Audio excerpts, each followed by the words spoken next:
তৃতীয় ধাপে উপজেলা পরিষদ নির্বাচন আগামী 29 মে। এই নির্বাচনকে সামনে রেখে পাবনার ঈশ্বরদীতে জমে উঠেছে নির্বাচনী প্রচারণা। ভোট গ্রহণের সময় যতই ঘনিয়ে আসছে ততই বাড়ছে নির্বাচনী উত্তাপ। এবার নির্বাচনে বিএনপি জামায়াত সহ বিরোধী দলীয় জোট অংশগ্রহণ না করায় ক্ষমতাসীন দল আওয়ামী লীগ থেকেই চেয়ারম্যান পদে 3 জন, ভাইস চেয়ারম্যান পদে 7 জন ও মহিলা ভাইস চেয়ারম্যান পদে 4 জন প্রতিদ্বন্দ্বিতা করছেন। তবে ভোটাররা বলছেন, বিএনপি জামায়াত সহ বিরোধী দলীয় জোট অংশগ্রহণ না করায় চেয়ারম্যান পদে মূল প্রতিদ্বন্দ্বিতা ক্ষমতাসীন আওয়ামী লীগের হেভিওয়েট 2 প্রার্থী আনারস প্রতীকের এমদাদুল হক রানা সর্দার এবং মোটরসাইকেল প্রতীকের উপজেলা আওয়ামী লীগের সাধারণ সম্পাদক আবুল কালাম আজাদ মিন্টুর।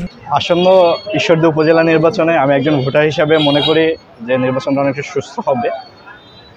এর প্রধান কারণ আমি মনে করি যে যেহেতু এবার দলীয় কোনো প্রতীক নাই, সেহেতু প্রধান যে দুইটা প্রার্থী আছে, যোগ্য প্রার্থী, আশা করছি আমরা সবাই স্বাচ্ছন্দ্যে ভোট দিতে পারবো এবং ভোটের যে আসর সেটা অনেক জমে যাবে বলে আশা করছি। শেষ মুহূর্তে প্রচারণায় ব্যস্ত সময় পার করছেন প্রার্থীরা।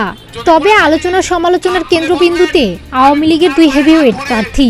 বিভিন্ন সভা সমাবেশে তারা একে অপরের বিরুদ্ধে করছেন পাল্টাপাল্টি অভিযোগও।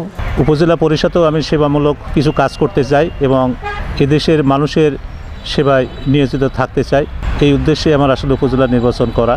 এটা একদম নিরপেক্ষ সুন্দরভাবে হয়, এটা আসলে আজকে আপনাদের মাধ্যমে আমার চাওয়া। যে বিভিন্ন জায়গায় আমাদের দলীয় নেতাকর্মীদের বাড়িতে বাসায় যারা আমার ইলেকশন করছে এবং যারা এজেন্ট হবে তাদেরকে হুমকি এবং প্রাণনাশের হুমকি দিচ্ছে এবং 29 তারিখের পরে তাদেরকে বিভিন্ন ধরনের প্রাণনাশের এবং জীবনযাত্রা ব্যাহত করার বিভিন্ন ধরনের সন্ত্রাসী ইতিমধ্যে বিভিন্ন ওয়ার্ড আওয়ামী লীগের সভাপতির বাসভবনে রাত 1টার সময় বোমাবাজি করা হয়েছে এবং প্রকাশ্যে আপনারা মানে মিডিয়ার কারণে দেখবেন প্রকাশ্যে করা জনসভায় এদিকে নির্বাচনকে সামনে রেখে পৌর শহরের অলিগলি সহ গুরুত্বপূর্ণ সড়কে ছেয়ে গেছে পোস্টারে। দিনরাত সভা সমাবেশ আর প্রচারণায় ব্যস্ত সময় পার করছেন প্রার্থী ও তাদের সমর্থকরা। নানা প্রতিশ্রুতি নিয়ে যাচ্ছেন ভোটারদের দ্বারে। তবে ভোটাররা বলছেন যোগ্য ব্যক্তিকেই বেছে নেবেন তারা। ঈশ্বরদী উপজেলা যে নির্বাচনটা হচ্ছে এটা দলীয় প্রতীক ছাড়া নির্বাচন হচ্ছে। আর এই নির্বাচনে যে প্রার্থীগুলো আছে তারা অবশ্যই অনেক, আমরা যেটা ভোটাররা যা মনে করতেছি যে এটা অনেক প্রতিযোগিতামূলক নির্বাচন হচ্ছে।